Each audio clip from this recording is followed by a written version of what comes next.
guys, welcome back to my channel Diverse India number 1. Today we are going to read about simple interest. So for reading simple interest there are कुछ terms होते हैं, जैसे कि पहला term है हमारा principal. इस simple interest वाले चैप्टर को हम एक एग्जाम्पल से समझते हैं. जैसे कि हम एक बैंक गए कुछ भी लोन लेने या फिर जो भी हम किसी मनी लेंडर के पास ही गए कुछ पैसे उधार लेने. तो हम जब वहाँ पे जाते हैं और उनसे जितने पैसे मांगने हैं, जैसे हम लोग को 500 रुपीज़ मांगने हैं, तो एक बार में हमने जो 500 रुपीज़ मांगा वो हमारा प्रिंसिपल हो जाएगा. दूसरा टर्म है इंटरेस्ट. इंटरेस्ट जो होता है जैसे कि हमें एक टाइम दिया गया 3 साल के विदिन हम लोग को 500 लौटा देना है. 500 पे जो एडिशनल रुपए लगते हैं, अब आपको वो 100 रुपए लगेंगे, 200 रुपए लगेंगे, वो आपका मनी लेंडर या फिर बैंक सोचेगा. तो वो जो एडिशनल मनी होता है वो आपका इंटरेस्ट होता है. उसके बाद होता है अमाउंट. तो अमाउंट जो होता है वो आपका टोटल मनी होता है. जैसे कि प्रिंसिपल आपको बैंक से या फिर मनी लेंडर से मिल गया, इंटरेस्ट आपने एडिशनल पैसे उसको दिए, और प्रिंसिपल प्लस इंटरेस्ट इसको अमाउंट कहते हैं. मतलब 3 साल के विदिन हम लोग को टाइम था इंटरेस्ट के साथ पैसे चुकाने का, तो वो जो होगा इंटरेस्ट के साथ पैसे चुकाए तो हमें प्लस करना होगा, और वही प्लस करने के बाद जो आंसर निकलेगा वो हमारा अमाउंट निकलेगा. उसके बाद होता है रेट. रेट मतलब एट व्हाट परसेंट हम लोग का जो सालाना जो लग रहा है इंटरेस्ट वो किस रेट परसेंट पे लग रहा है.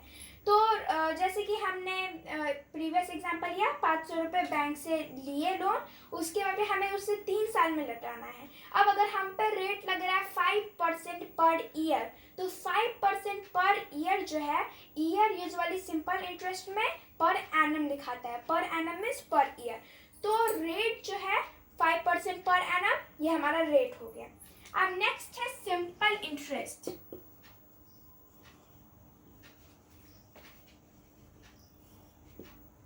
सिंपल इंटरेस्ट मतलब जो इंटरेस्ट, अगर हम कोई इंटरेस्ट कैलकुलेट कर रहे हैं उसके ओरिजिनल प्रिंसिपल से पूरा लोन पीरियड, मतलब कि जो हमें टाइम दिया गया है, हमें टाइम भी देखना है, रेट भी देखना है और प्रिंसिपल भी देखना है.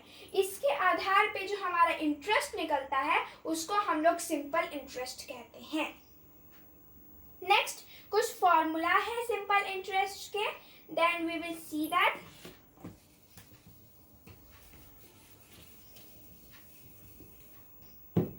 So first formula SI is written for simple interest.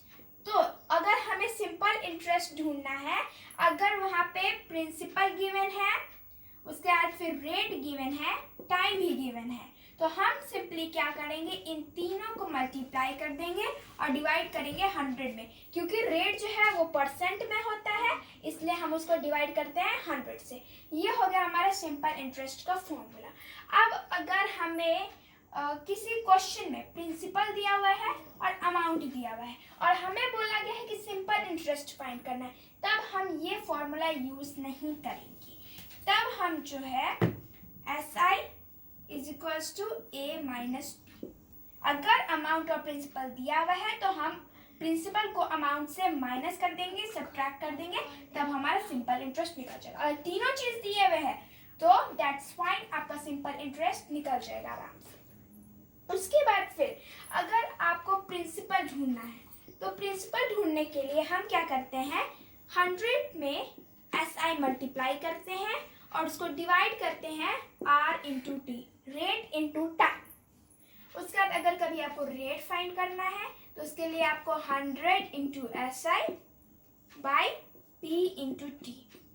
अगर आपको टाइम फाइंड करना है तो फिर 100 into SI by P into R हो गया. उसके बाद फिर अमाउंट का प्रिंसिपल मैंने आपको पहले ही बताया है. अमाउंट का जो प्रिंसिपल होता है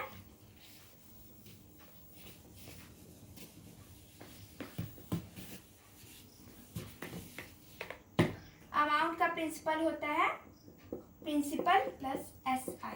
इन दोनों को हम जब ऐड करेंगे तब हमारा अमाउंट निकल जाएगा. वैसे ही जैसे कि एसआई के टाइम में था कि हम लोग का अमाउंट और प्रिंसिपल दिया हुआ है, अगर हमारा प्रिंसिपल के टाइम में सिंपल इंटरेस्ट और अमाउंट दिया हुआ है तो हम लोग अमाउंट माइनस एसआई कर देंगे, तब हमारा प्रिंसिपल निकल जाएगा।